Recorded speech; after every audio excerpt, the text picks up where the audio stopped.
A very good evening, dear viewers. Welcome to the news in English here on Rwanda Television. We believe you had a good start of the week. Now let's begin with the headlines. On Tuesday, President Paul Kagame is expected to address participants at Africa Forward Summit on various subjects, including Rwanda's sustainable energy progress. Now, the government of Rwanda plans to spend 7,796 billion Rwandan francs in the next fiscal year to finance development programs under the NST2. My name is Olive and it's always a pleasure to have you on board. Now let's take a look at the news in details. On Tuesday, President Paul Kagame is expected to address participants at the Africa Forward Summit on issues related to green industrialization, energy transition, and Rwanda's progress in advancing sustainable energy solutions. Adam Squizera kicks us off tonight. President Paul Kagame has arrived in Nairobi, Kenya, where he joins other heads of state and government from across the continent for the inaugural of Africa Forward Summit, co-hosted by President William Ruto of Kenya and President Emmanuel Macron of France. This summit is held under the theme Africa Forward, Africa-France Partnership for Innovation and Growth. The summit aims to strengthen collaboration between France and Africa in trade, investment and technology.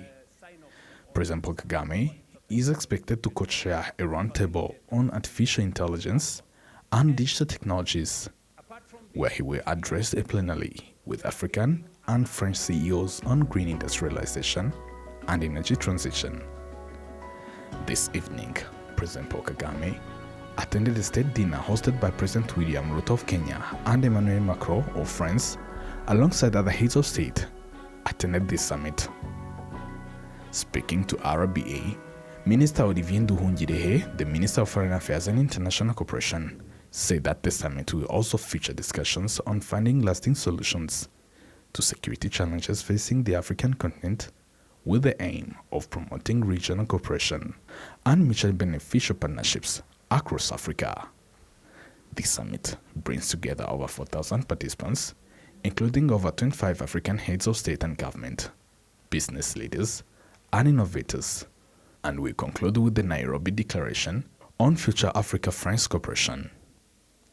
Adam Squizera, RwandaTV News. Moving ahead, the Prime Minister, Dr. Justin Nsengiyumva, has arrived in Kampala to represent His Excellency President Paul Kagame at the inauguration ceremony of President-elect Yoweri Kaguta Museveni of the Republic of Uganda, scheduled for tomorrow.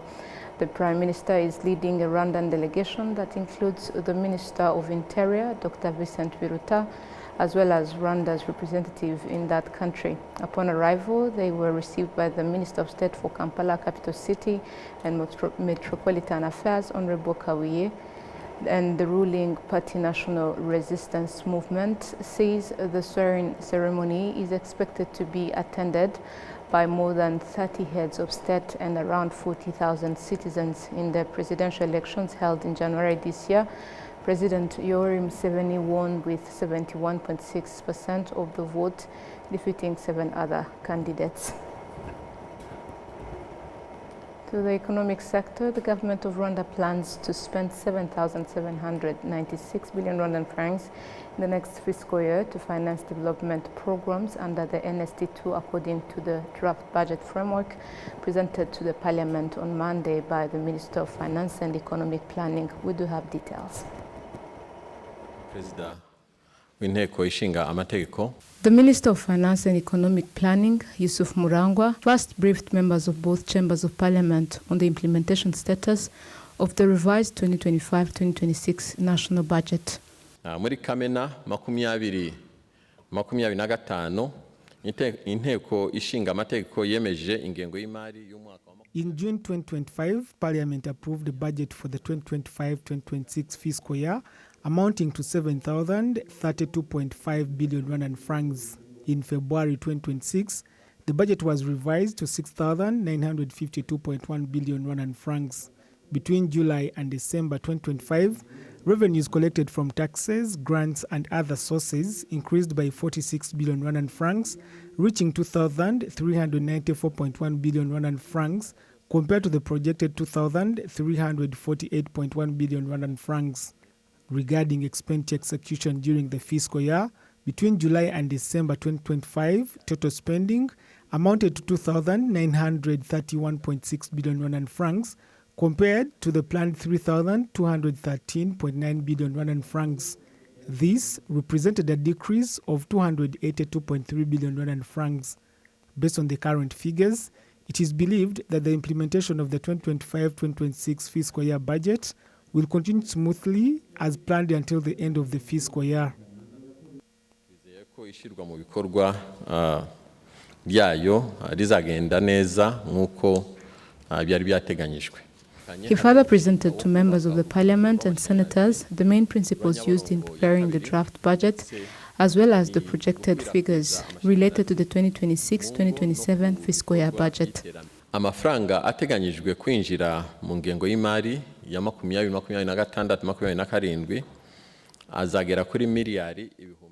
The budget expected to be introduced for the 2026-27 fiscal year will reach 7,796.3 billion Rwandan francs, representing an increase of 844.2 billion Rwandan francs compared to the revised budget of 6,952.1 billion Rwandan francs for the current 2025-2026 fiscal year.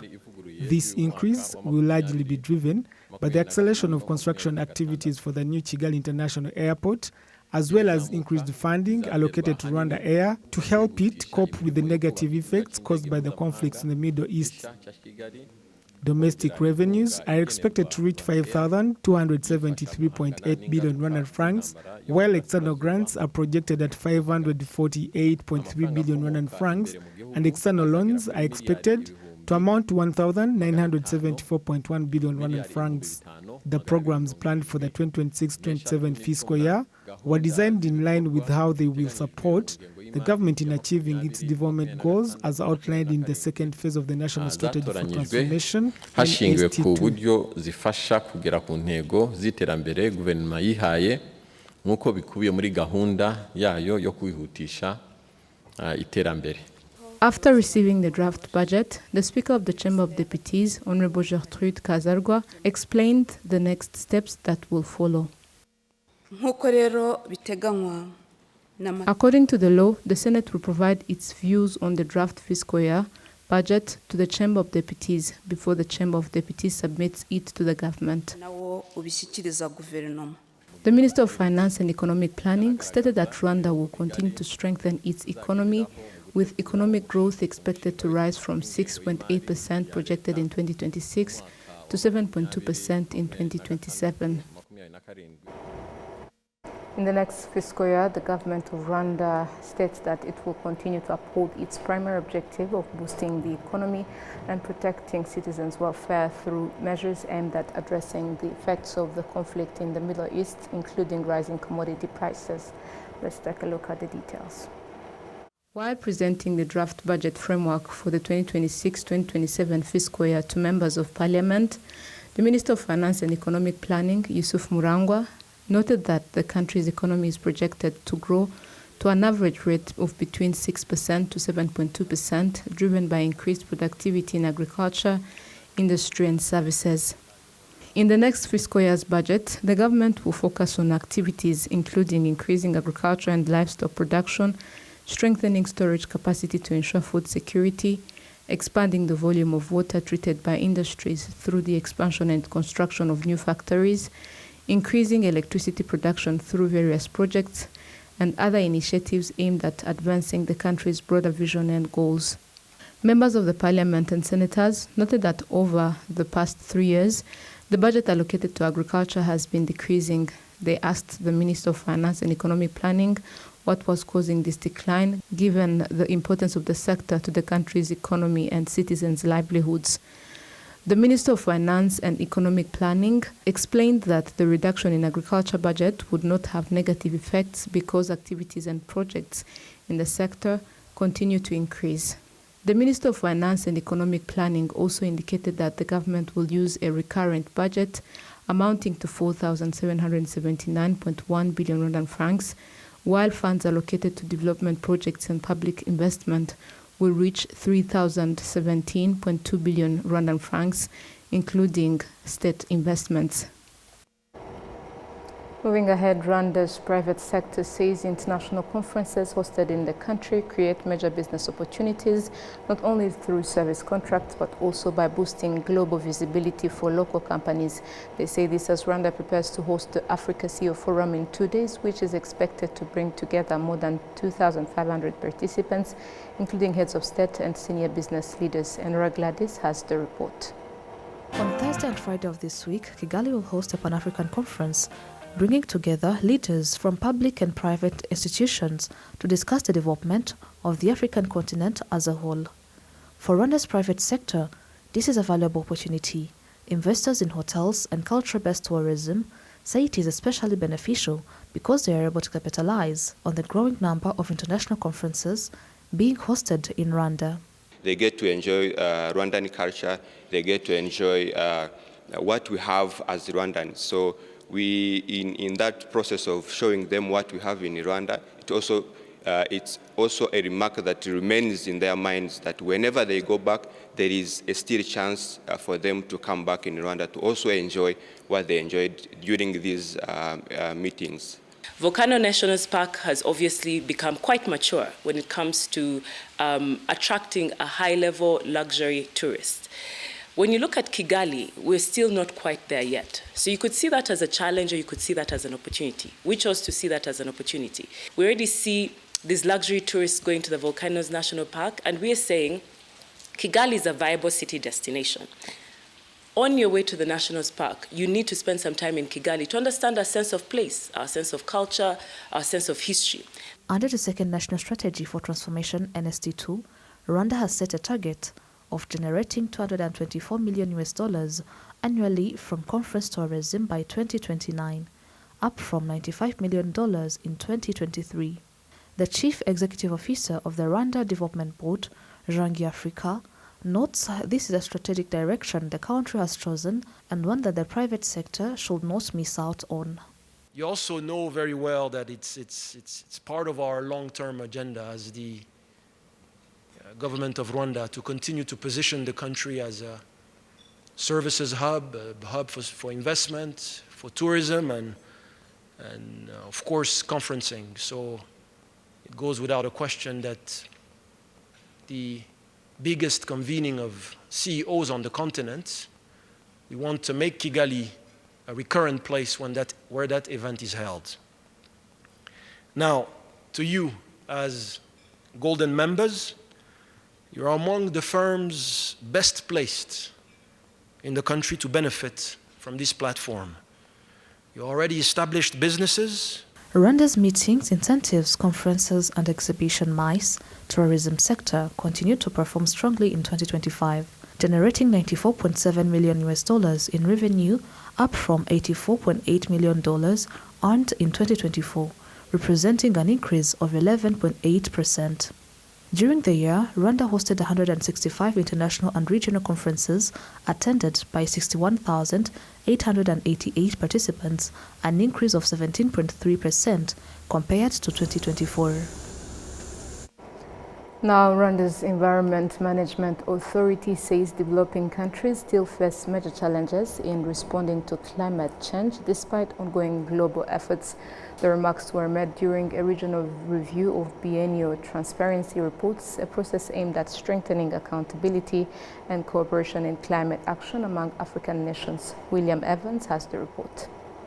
The regional review, being hosted in Rwanda for the first time, has brought together experts and representatives from several developing African countries.